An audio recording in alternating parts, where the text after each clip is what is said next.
대한민국의 조용기 목사님을 소개합니다. 5월은 가정의 달입니다.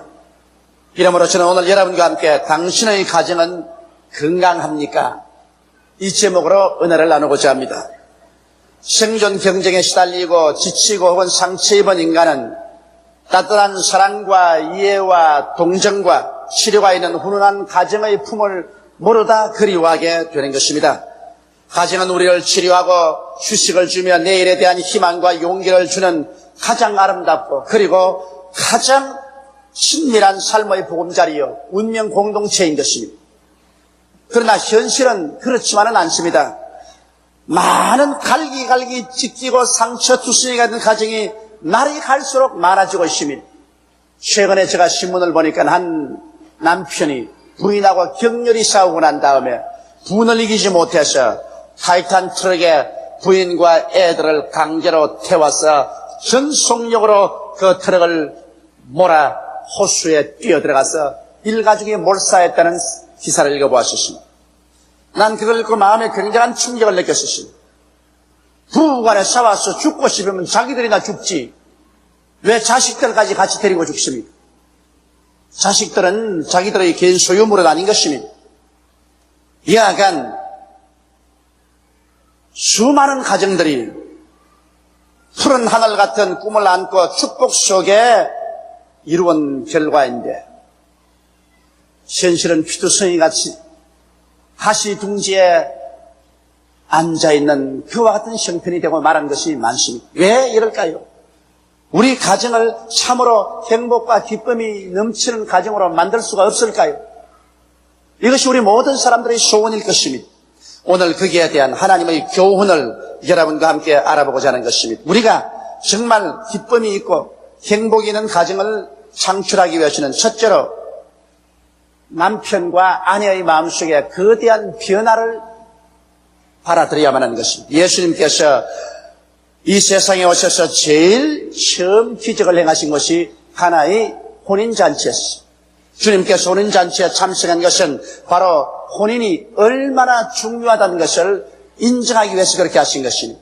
예수님의 어머니와 제자들과 함께 혼인잔치에 참여했는데 그만 그 혼인잔치에 포도주가 떨어졌습니다. 그래서 그 잔치 주인은 어찌할 바를 몰라서 허둥지둥대고 이제 갓 결혼해서 사회 인정을 받으려고 하는 신혼부부가 낭패에 치였습니다. 이 사실을 보고 예수님의 어머니 마리아가 예수께 오셔서 이 집에 포도주가 떨어졌다고 말씀을 하셨습니다. 그럴 때 예수께서 여자여 나와 무슨 상관이 있나이까?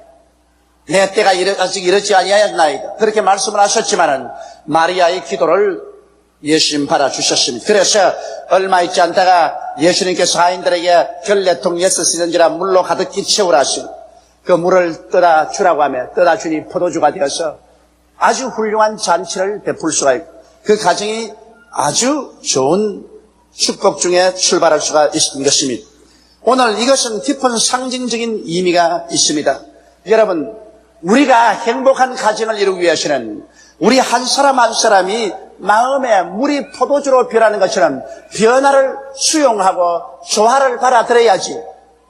남편은 남편대로 내가 결혼하든 안 하든 나는 내대로 산다 그러고 부인은 부인대로 내가 시집을 가든 안 가든 내 생긴대로 살지 내가 뭘 타협을 하겠는가 이렇게 생각한다면 그 가정은 벌써 어려운 고비에 겪고 마는 것입니다.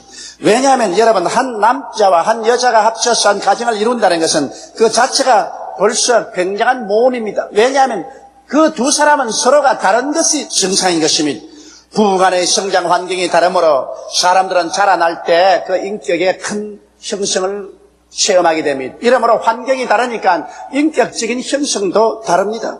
교육 정도가 다르므로 그들이 사회를 바라보고 세상을 바라보는 척도가 다릅니다. 또 남녀의 심리적 육체적인 실존이 다르기 때문에 마음의 모든 희노애락의 감정이 다릅니다. 또 그뿐 아니라 꿈과 희망도 다르고 성품과 개성도 다릅니다. 이러므로 한 남자와 한 여자가 연합하여 한 가정을 이룬다는 것은 굉장한 모험인 것입니다. 그리고 반드시 다른 것이 정상적인 것입니다. 이러므로 서로 만나서 변화를 가져와야 아름다운 가정이 이루어질 수 있는 것입니다. 연애할 때 가졌던 정열적인 색안경으로 보면은 모든 것이 아름답게만 보이지만은 실제 결혼해서 부부가 되어서 한 지붕 밑에 삶이 한 솥에 밥을 먹게 되면 제일 먼저 발견하는 것이 우리가 이처럼 다른 줄 몰랐다는 것입니다. 사람들은 서로 그렇게 다릅니다. 여러분, 그러므로 가정의 정성에는 서로를 수용하고 조화시키는 큰 변화가 요구되는 것입니다. 만일 변화를 같이 오지 못하면 그 가정은 대단한 어려움에 봉착하게 되는 것입니다. 나는 작년에 텔레비 촬영을 위해서 제주도에 갔댔는데 그 모 호텔의 지배인이 나보고 그런 말을 해요. 봄, 가을이면 신혼부부로서 제주도가 막 뒤덮이는데 자기가 호텔 지배인으로서 가만히 보니 신혼에 와서 싸우는 부부가 굉장히 많다는 겁니다. 신혼 첫날부터 그냥 울고 고함을 치고 싸우고 그러고 신혼기간이 끝나고 난 다음 집으로 돌아갈 때 같이 안 가고 남편은 남편대로 떠나고 아내는 아내대로 떠나는 사람이 많다고 신혼 첫날부터 싸우는 사람들이 있다는 것입니다. 이것은 우리 사람들이 그만큼 서로 다르다는 것을 알아야 됩니다. 이러므로 결혼생활이라는 것은 한평생을 물을 포도주로 변화시키는 것처럼 늘 변화를 받고 서로서로를 수용할 수 있어야만 되는 것입니다. 그렇지 않으면 서로 상대에 대하여 깊이 실망하고 맙니다. 아무리 이상적인 남편과 아내가 모였다고 하더라도 얼마 있지 않냐면 남편은 속으로 아내에 대해서 실망하고 아내도 남편에게 실망하는 것은 당연한 이치인 것입니다. 이 세상에 자기 이상에 맞는 남자, 이상에 꼭 맞는 여자가 있을 수가 없는 것입니다. 그 실망을 빨리 해결하지 아니하면 서로 점점 멸시하거나 경멸하거나 미워하게 되는 것입니다. 겉으로는 행복한 것 하면서 속으로는 서로 상대를 멸시하고 경멸하고 미워하면서 속으로 골망하고 있는 것입니다. 이것을 빨리 치료하지 않으면 점점 상호간 무관심하게 되는 것입니다. 남편은 아내를 무관심하게 생각하고 아내도 남편에 대해서 무관심하게 되는 것입니다. 그리고 전적으로 이기주의로 살게 되는 것입니다. 이제 너는 너고 나는 나다. 그저 같이 밥 먹고 같이 살지 애정이라는 것은 사라져버리고 말고 대화도 끝나버리고 마는 것입니다. 이렇게 되기 때문에 많은 가정이 얼음장같이 되고 혹은 깨어지기도 하는 것입니다.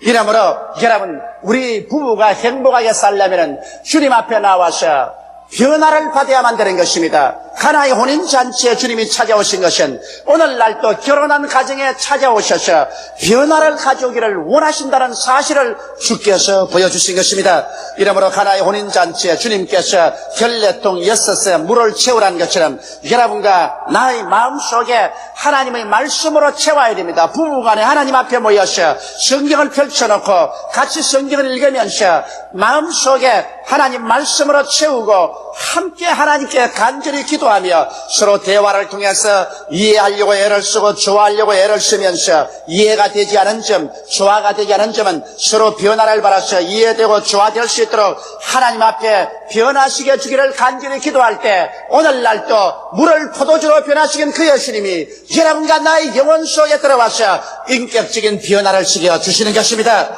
물같이 맛이 없는 것이 포도주같이 맛있게 변하는 것처럼 인간으로 생각할 때 도저히 조화가 되지 않고 행복하게 살 수 없다고 생각하는 부부가 아니라도 주님께 나와서 변화를 간절히 구하면 주의 성령의 능력이 임하여서 여러분에게 포도주같이 달고 취하고 맛있는 그러한 가정으로 변화를 시켜주시는 것입니다. 그러면 우리가 어떠한 변화를 가져와야 될까요? 둘째로 내가 여러분께 말하고 싶은 것은 가정과 부부의 관계에서 먼저 아내가 어떻게 변화되어야 되겠는가, 이 문제에 관해서 우리 성경을 쫓아 알아봐야 되겠습니다. 아내의 남편에 대한 이해에 보면 성경이 이렇게 말하고 있습니다. 남편은 아내의 머리됨이 그리스도가 교회의 머리됨과 같다, 그렇게 말하는 것입니다. 그러므로 한 가정을 이루면 좌우간 결혼하기 전에는 어떠했든 간에 결혼을 하게 되면 벌써 아내는 남편을 자기의 머리로 삼고 살아야 되는 것입니다. 인생이 서로 다 똑같고 남녀가 동등한데 뭘 한 사람은 머리고 한 사람은 수육이냐, 그렇게 말할 사람이 있을는지 모르겠지만은, 그러나 천지를 지으신 하나님, 인생을 만드신 하나님, 처음 가정이란 제도를 만드신 하나님께서 가정을 이루갈 때 남편은 아내의 머리가 되는 것이 그리스도가 교회의 머리됨과 같다고 그렇게 말씀하기 때문에 이것을 대적하는 것은 바로 하나님을 대적하는 것입니다. 하나님을 대적하고 행복한 가정이 이루어질 수가 없는 것입니다. 그러므로 남편이 아내의 머리 되었다는 것은 바로 아내는 남편의 지휘권에 들어간다는 것입니다. 여러분, 머리는 수족을 지휘하는 것입니다. 그러므로 아내가 남편의 지휘권을 반대하면 그 가정이 폭력적인 가정이 되고, 남편이 지휘권이 없어지면 그 다음에 무관심하게 되고 혹은 무능력한 남자가 되어버리고 마는 것입니다. 이러므로 한 가정을 이루면 아내가 어떻게 변화되어야 되겠는가, 이 사실을 아내는 깊이 성경을 통해서 생각해 봐야 되는 것입니다. 성경은 말하기를 교회가 그리스도에게 하듯 아내들도 남편에게 복종하라고 말했었으므로, 교회가 그리스도에게 어떻게 복종한 것을 알고 아내들도 남편에게 어떠한 태도를 가지도록 변화가 되었는가, 그것을 깨달아야 할 것입니다. 이 말씀을 들으면서 또한 자매님들은 대단히 귀에 거슬리고 안 입고 생각할지 모르겠지만은, 그러나 그렇게 하나님이 정해놓은 것이기 때문에 눈물과 가시밭길의 가정을 걸어가기 말고 포도주같이 달콤하고 취하는 아름다운 가정을 만들려고 한다면 이 말씀에 귀를 기울여야 되는 것입니다. 교회는 예수 그리스도를 끊임없이 예배드립니다. 그와 같이 여러분, 아내는 남편을 존경해야만 하는 것입니다. 그 마음속에 깊이 존경하지 않으면 절대로 행복한 가정은 이루어지지 않습니다. 너나 나나 동등이다. 내가 무엇 때문에 너를 존경하겠는가? 이러한 태도를 가지면 그 가정은 출발부터 벌써 난파에 부딪히게 되는 것입니다. 요사이 젊은이들이 결혼을 추려해달라고 내게 사무실에 인사하러 와서 가만히 이야기하는 거 보면 어느 때는 내가 깜짝 놀랍니다. 왜냐하면 요사이 대학을 졸업받고 결혼하겠다고 내 사무실에 온 사람들 보면 남편인지 아내인지 누군지 알 수가 없어요. 왜냐하면 아내 될 사람이 남편 될 사람 보고 네가 먼저 목사님께 부탁해라. 그 남편 될 사람이 네가 먼저 말해라 그러면, 근데 이거 무슨 이런 일이었냐, 너희들 서로 결혼했다면서 너가 나가가 뭐야? 그러면 얼굴이 시뻘개서 그 다음에 자기가 먼저 해. 그러면 네가 내가 자기가 이게 무슨 일이 이런 일이 있습니까? 성경에는 남편이 아내의 머리됨이 그리스도가 교회의 머리됨 같은데 출발부터 존경심을 가져야지. 가정이라는 것은 한평생을 살면서 부인은 남편에 대해서 예배하듯 마음속에 존경심을 가져야지. 존경받을 만한 사람이 되어야 존경하지. 성경에는 그렇게 말하고 있지 않습니다. 존경할 사람이 되었든 안 되었든 존경하라는 것입니다. 이것은 아내가 남편에게 대한 근원적인 태도입니다. 이런 태도적인 변화가 와야 돼요. 그 다음, 교회는 예수 그리스도를 끊임없이 찬양합니다. 그리스도에게 감사하고 찬양합니다. 이처럼 아내도 남편에게 늘 감사하고 남편의 장점을 들어서 찬양할 줄 알아야 됩니다. 뭐 내가 찬양을 해요? 그럼요, 찬양을 해야지요. 이것이 부인이 반드시 해야 될 일이지요. 남편 결점만 자꾸 찾아서 말하고 바가지만 끌지 말고 남편을 감사하게 생각하고 늘 감사하다고 말하고 남편의 장점을 들어서 자꾸 찬양을 해야 돼요. 한 10년 동안 가정이 싸우다가 파괴 위기에 처한 한 가정이, 그 자매님이 저희 설교집을 읽고 난 다음 크게 변화되어 새로운 가정으로 되었다는 간증을 제게 편지로 보낸 적이 있습니다. 그 편지에 보니까 자매님이 내 책을 읽고 난 다음에 아내가 남편에게 해야 될 것은 남편의 잘난 점을 언제나 들어서 칭찬을 하고 격려를 해준다, 이 말씀을 읽고 자기 남편을 한번 칭찬해 주려고 가만히 생각해보니까 잘난 게 하나도 없더랍니다. 10년을 살았는데 못난 것을 말하려니까 머리끝부터 발끝까지 다 말하겠는데 잘난 것은 아무리 찾아도 하나도 없더랍니다. 자기도 놀랐답니다. 그러니 얼마나 그동안에 남편을 멸시하고 경멸하고 남편에 대해서 대항하며 살았다는 것을 스스로 자인할 수밖에 없더랍니다.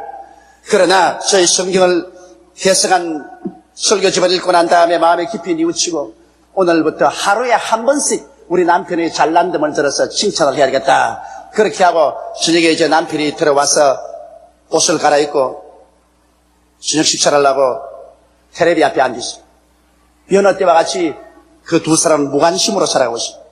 근데 남편 곁에 앉아가지고서 여보, 오늘 당신 목욕 갔다 왔어? 그러니까 남이야 갔다 오든 안 가든 네가 무슨 상관이야? 아예 텔레비에 눈도 안 떼고 그러고 있거든요. 아, 내가 그렇게 묻는 것은 여태까지는 당신하고 살아도 당신이 그냥 무관심했는데 오늘 내가 가만히 옆에 앉아보니까 얼굴이 그렇게 보송보송하고 매끈하고 옷이 그렇게 몸에 맞아서 아예 핸섬해. 난 당신이 그렇게 아주 미남인 줄 몰랐어. 그러니까 텔레비전을 보다 말고 휙 돌아서 보더랍니다. 그러면서 아니 갑자기 왜 노적이야 그러더랍니다. 노적이 아니야. 10년 동안 난 당신하고 살면서 무관심하고 살았는데 오늘쯤에 가만히 쳐다보니까 야 우리 남편 참 미남이구나 감동이 된다. 그러니까 하늘을 쳐다보고 웃더랍니다. 껄껄 웃더니만 그렇게 흡족한 마음으로 또 앉아서 텔레비를 보더랍니다. 그래서 자기는 방 안에 들어와서 꿀 앉아서 하나님 감사합니다. 성공했습니다. 우리 남편에게 칭찬할 것 하나 찾아내서 성공했었습니다. 이래서 가정에 얼음을 깨기 시작하시니 고맙습니다. 이래서 그날부터 한 가지씩만 남편의 장점을 들어서 칭찬하기 시작해서 얼음장 같은 가정이 변화를 받았다는 그러한 편지를 적에 보낸 것을 제가 읽어보았습니다.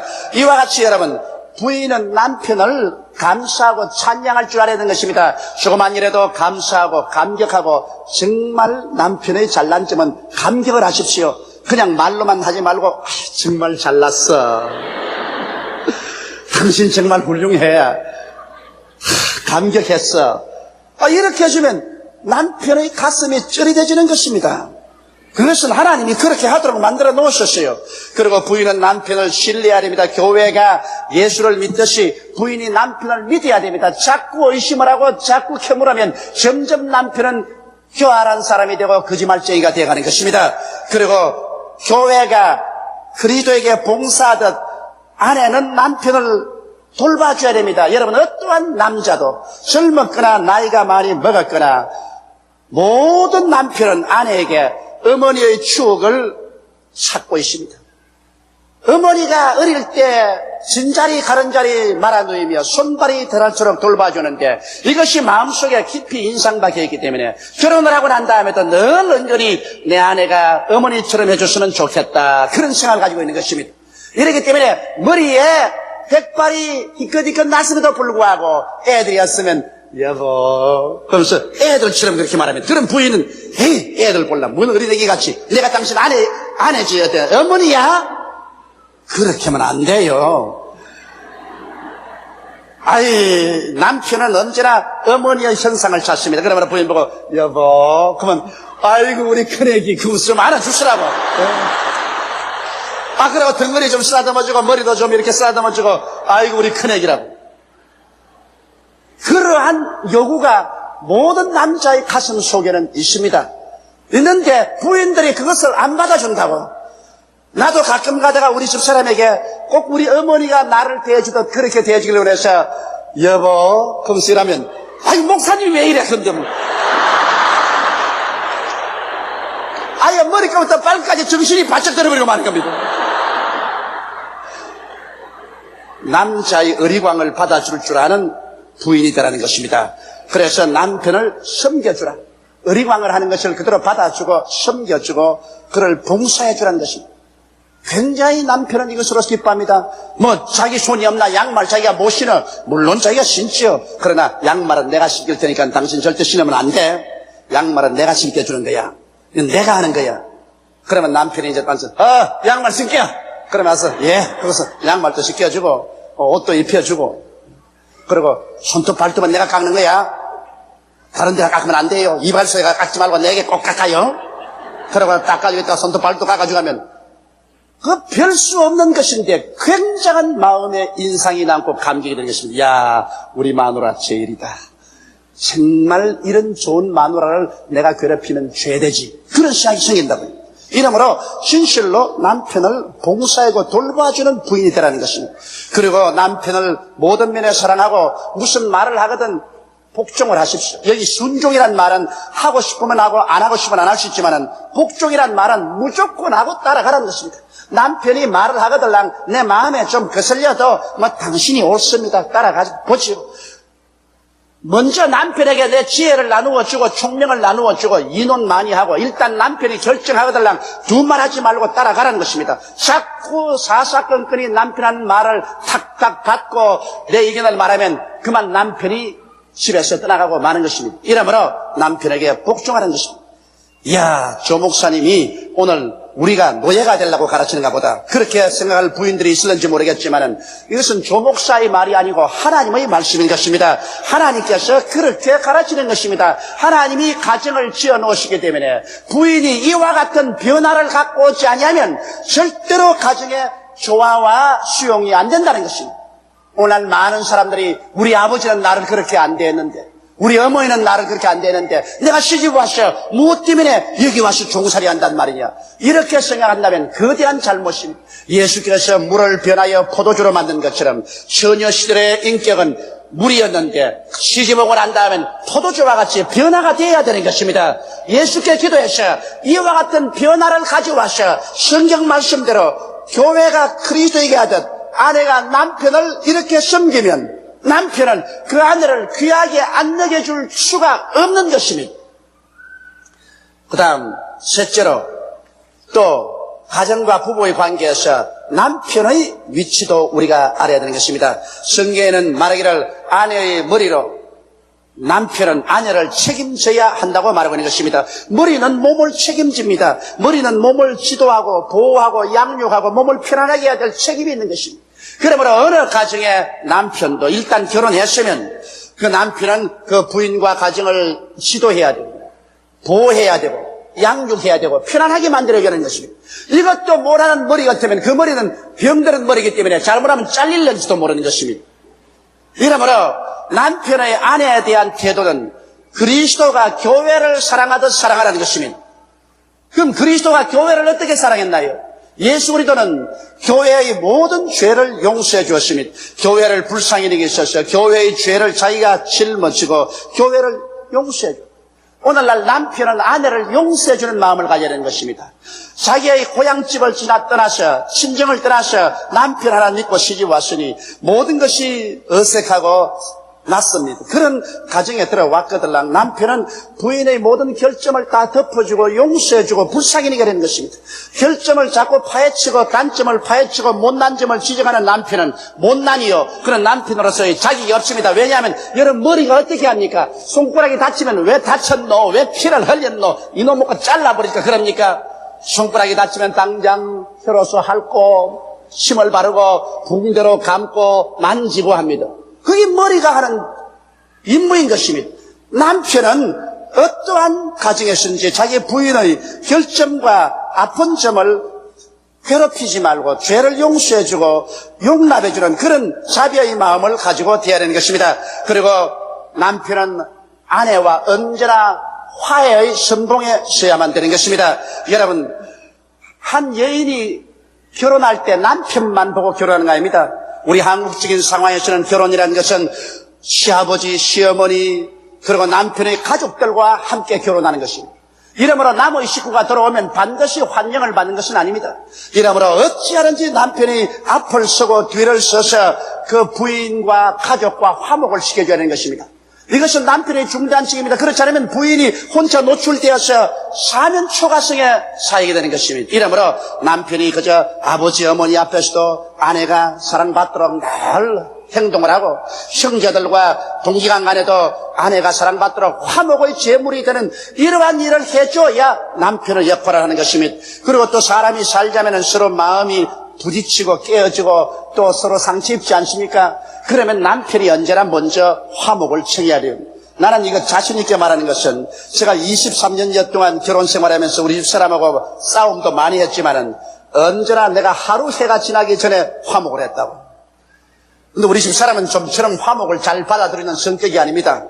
좀처럼 안 틀리지만 한번 틀려놓으면 한 달도 가고 두 달도 가요.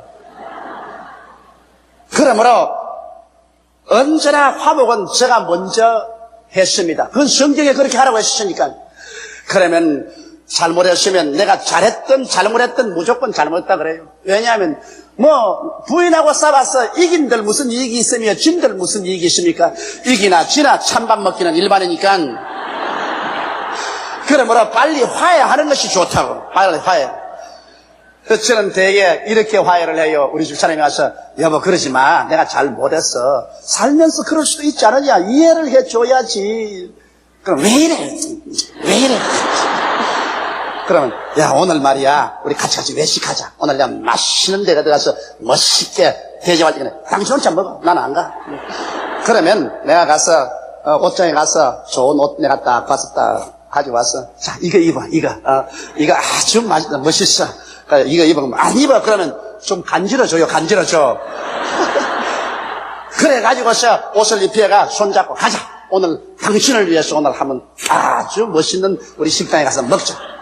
그럼 못 익은 듯이 따라 나오지만은 그로서 화목이 되어버리고 마는 것입니다. 여러분 가와 만사승이라고 가정이 화목해야 모든 일이 되지 가정이 화목되지 않으면 아무것도 손에 잡히지 않습니다. 이러므로 남편이 먼저 앞서서 화해를 해야 되는 것입니다. 그리고 남편은 예수께서 교회를 치료한 것처럼 치료해야 됩니다. 이 세상에 상처 입지 않은 사람이 누가 있습니까? 여자는 남자보다 약한 그릇이기 때문에 상처를 입습니다. 그러므로 위로해주고 상처 있을 때 고쳐주고 문제를 가졌을 때 같이 짊어지고 그 문제를 해결해 주어야 되는 것입니다. 이것이 남편이 한 역할인 것입니다. 여자는 연약한 가운데서 자기 마음이 상처 있고 고통을 당할 때 이것을 남편에게 말해도 남편이 못 들은 채하고 오히려 남편이 꾸중을 하고 짓밟아버리면 그때로부터 마음속이 적개심이 생기고 골마지기 시작하는 것입니다. 이러므로 어떠한 일이 있든지 모두 다 남편에게 상의하게 하고 그리고 치료시키려고 애를 쓰고 같이 짐을 지려고 애를 쓰면 굉장한 감격을 느끼고 더 헌신적인 사랑을 할 수 있게 되는 것입니다. 그리고 또 남편은 아내에게 축복이 돼야 돼요. 예수님이 교회를 위해서 저주를 짊어지고 아브라함의 축복을 준 것처럼 아내가 축복을 받도록 해야 되는 것입니다. 그러므로 결혼하고 들어오고 난 다음 남편이 있는 힘을 다해서 자기 힘이 미치는 한도 내에서 아내의 소원을 이루어줘야 되는 것입니다. 아내가 무엇을 소원한지 너는 우리 집에 왔으니까 이제는 끝장이다. 그렇게 하면 안 돼요. 대개 남자들이 거짓말을 많이 했기 때문에 평생을 여자들이 마음속에 원한의 칼을 품고 살게 만듭니다. 그건 왜냐하면 결혼하기 전에 너 우리 집에 결혼하면 교회도 내 같이 따라가주마. 너 결혼하면 학교 공부 시켜주고 말고 공부 시켜주지. 그 결혼하고 나면 너 원하는 거 해주지 해놓고 난 다음 딱 결혼하고 집에 들어오면 여보 나 그러면 이제는 우리 집에 시집 온 거야. 옛날에 연애했단 말은 다 없어. 공부는 무슨 공부. 잔소리 말고 일이나 해. 그때부터 마음속에 원한의 칼을 품습니다. 사람을 내가 이렇게 대접하겠냐. 원한의 칼을 품어요. 그래서 그 결과로 한평생을 살면서 사이가 좋지 않게 되는 것입니다. 여자들은 여러분 원한을 품고 있으면 원수 갚을 날이 옵니다. 나이가 50이 되고 60이 되면 여자는 강해지고 남자는 약해집니다. 세월이 흘러가면 점점 원수 갚을 날이 와가지고서 나중에 100발이 되면 그때는 박살 나는 거예요. 남자가 별 도리 없이 박살 나요. 그냥 그때가 되면은 부인이 아들네 집에 가서 다 주워서 갖다 먹여주고 돌봐주지 아니하면 남자는 혼자 늙으면 늙을수록 천해지고 부인은 늙으면 늙을수록 귀해집니다. 젊을 때 잘해놓아야 늙을 때 부인이 앞을 막고 뒤를 막습니다. 나는 이런 이야기를 들었어요. 어떤 노인 70이 된 한 부부인데 아버지가 저녁에 늦게 오면 며느리가 나와서 아버님 식사하셨어요? 나 생각 없다. 예 알았습니다. 문 탁 닫는데요. 그러나 자기 부인이 같이 있으면 부인이 자기 며느리 보고 야 무슨 소리야 그런 소리가 있노? 아버님이 늦게 오면 입맛이 없어서 식사를 못한다고 하더라도 네가 차려와야지. 노인이 끼니를 놓치면 되냐? 밥 차려오느라. 그래 밥 차려오면은 아니 노인이 끼니를 놓치면 어떻게 하노? 입맛이 없어 먹어야죠. 부인이 앞서가지고서 밥상을 갖다 놓고 난 다음에 먹여준대요. 그 이야기를 하면서 이야 아무리 이쁜 며느리보다도 미운 마누라가 낫더라. 사실 그렇습니다. 여러분 부인이 있어서 앞을 뒤를 돌봐주지 않으면 남자는 나이 먹으면 형편이 없는 것입니다. 이렇기 때문에 언제나 젊었을 때 부인에게 축복이 되도록 잘해주고 부인의 소원을 이루어주면 늙어서 그 부인이 남편을 떠나지 않고 섬기는 것입니다. 또 예수님은 교회 천국을 준 것처럼 남편은 최선을 다해서 부인에게 천국과 같은 행복한 환경을 만들어줘야 하는 것입니다. 생활의 환경을요.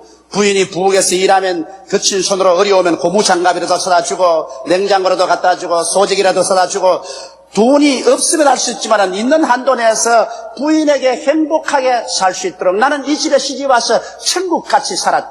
정말 나는 후회할 것이 없다. 이렇게 만들어주는 것이 남편의義務라고 성경은 말하고 있는 것입니다. 부인이 한평생을 살고 남은 것은 티나 주름 잡힌 것밖에 없고 괴제한 몰골로 남게 되면 이것은 남편의 수치입니다. 남편은 그 부인이 시집 와서 마지막 이 세상에서 헤어질 때까지 티나 주름 잡힌 것이 없이 영광스러운 아내로 마음도 활짝 피고 생활도 활짝 피어서 일어나는 그와 같은 아내를 만들어 주어야만 되는 것입니다. 이것이 남편의 본부인 것입니다. 남편이 자기 아내에게 할 일은 하나도 안 하면서 아내에게 일방적으로 요구만 한다면 이것보다 더 이기주의고 비겁한 일은 없는 것입니다. 그렇기 때문에 많은 가정이 깨어지는 것입니다. 오늘날 가정이라는 것은 예수님께서 가나의 혼인잔치에 물을 변하여 포도주로 만든 것처럼 남편도 변화를 받기를 원하고 아내도 변화받을 각오를 해서 하나님 앞에서 자기의義務를 깨닫고 변화를 받아 그것을 실천하게 될 때 행복한 가정이 이루어질 수가 있는 것입니다. 행복과 기쁨이 넘치는 가정을 이루기 위하여는 가정의 기초인 부부의 관계처럼 중요한 것은 없습니다. 부부의 관계란 다른 어떤 인간관계보다도 더욱 섬세하고 예민한 것입니다. 다른 어떤 인간관계보다 더 서로 이해하려고 애를 쓰고 동정하며 용서하고 사랑하기 위하여 줄기차게 노력하고 나갈 때 하나님께서 같이 하셔서 변화의 역사를 주심으로 포도주같이 취하고 로맨틱하고 맛있고 기쁘고 즐거운 삶을 살 수 있게 되는 것입니다. 나는 어저께 뉴욕에서 한 통의 편지를 받았었습니다. 우리 한국 사회에서는 아주 잘 사는 한 부부인데 제가 전도해서 예수를 믿게 됐습니다. 그 부인이 늘 남편에 대해서 그렇게 100% 만족한 생각은 갖고 있지 않았었습니다. 그런데 예수를 믿고 난 다음에 주님을 영접하고 물이 변하여 포도주가 되었지 그 생애가 변화됐어. 남편도 변화되어 버렸어. 아내도 변화되어 버렸어. 이젠 다 상호간 50이 넘은 노부부의 지경이 이렇지만 내게 이런 편지 있는 목사님, 나는 목사님에게 전도를 받고 예수를 믿고 우리 남편도 구원을 받고 저희 구원을 받고 매일 저녁 목사님의 테이프를 듣고서 우리는 잠을 잡니다. 이제 우리는 서로 변화되고 난 다음 부부간에 나이 50이 넘었는데도 이렇게도 로맨틱할 수가 없습니다. 나는 우리 남편을 쳐다보면 이상하게 마음이 설레고 마음이 흥분이 되고 꼭 젊은 소녀와 같이 로맨틱한 심정이 생깁니다. 왜 이럴까요? 그래서 내가 그 편지를 당장 그 자리에서 답장을 해주십니다. 정말 당신의 편지를 받고 마음이 무척 기뻤습니다. 젊은이들만 로맨틱하게 살라는 법은 없어요. 백발이 되어도 부부간에 서로 쳐다보고 로맨틱하고 살아야지요. 서로 흥분하고 서로 마음이 이상하게 취하고 야릇한 사랑의 감정이 있어야 한평생을 즐겁게 살 수 있지 않겠습니까? 정말 잘했습니다. 계속해서 예수를 믿고 기도하고 성령이 변화시켜서 백발이 되어도 부부간에 로맨틱한 마음을 가지고 사시기를 바랍니다. 당신이야말로 하나님께 축복받은 사람입니다. 이런 편지의 답장을 해주었습니다. 여러분, 이제 나이 먹은 사람이 젊은이도 아닌데 로맨틱이고 뭐고 그런 게 있을 게 뭐야? 그것은 잘못된 소리인 것입니다. 사람은 몸은 늙어도 마음은 늙지를 않습니다. 내가 불광동에서 목회할 때 그 80 넘은 할머니의 모습이 지금도 눈알 아른입니다. 그는 내가 전도사 시절 당간방에서 사는데 언제나 교회 와서 하루 종일 그 당간방에 와 있어. 내가 설교를 하고 난 다음 땀이 젖어서 옷을 갈아입으려면 나 돌아 앉아있을게, 옷 갈아입어. 그것을 앉아있어. 파파 할머님이 하루는 겸상을 해서 밥을 먹고 난 다음에 나를 보고 조 목사 늙으니까 싫지. 아, 왜 싫어요? 괜찮아요. 손을 이렇게 끄더니만 얼굴을 이렇게 웃으면서 나 말이야, 몸은 80살이라도 마음은 여학생이야. 나는 그때 느꼈습니다. 몸은 80이라도 마음은 여학생이야. 이제 내 나이 50이 넘어서도 생각해보니 내 나이는 50이라도 내 지금 심정은 아직까지도 17, 18살입니다. 그러니 어찌 주님께서 같이 하셔서 물을 포도주로 변화시키는 역사를 베풀어 준다면 부부간에 항상 포도주 같은 로맨스를 가지고 살 수 있지 않겠습니까? 이러므로 오늘 이 시간에 여러분 모두 다 이 가정의 주간에 주님 앞에 나와서 변화를 받는 여러분 되시기를 주의 이름으로 축원합니다. 다 같이 고개 숙여 기도드리겠습니다. 살아계시고 거룩하신 우리 아버지 하나님, 남편과 아내가 가정을 이루어서 사는 것은 바로 예수 그리스도가 우리 남편 되고 우리가 그 아내 된 그림자인 것이오니 내 아버지 하나님이시여 우리 실체의 천국에 들어가서 예수님과 함께 참 행복한 삶을 살게 될 것인데 그 그림자로서 이 땅의 가정을 정말 행복하게 만들어 갈 수 있는 우리들이 되게 도와주시옵소서. 일생일대 한 번밖에 없는 기회이요 경험이오니 내 아버지 하나님이시여 오늘 이 시간에 진실로 남편도 아내도 가슴을 펼쳐놓고 하나님 앞에서 변화를 받게 도와주시옵소서. 진실한 아내, 진실한 남편으로서의 의무와 책임을 다할 수 있게 도와주시옵소서. 예수님 이름 받들어 기도드리옵나이다. 아멘. 할렐루야. 아멘. 목사님 감사합니다. 구독과 좋아요는 제작하는 데 힘이 됩니다. 감사합니다.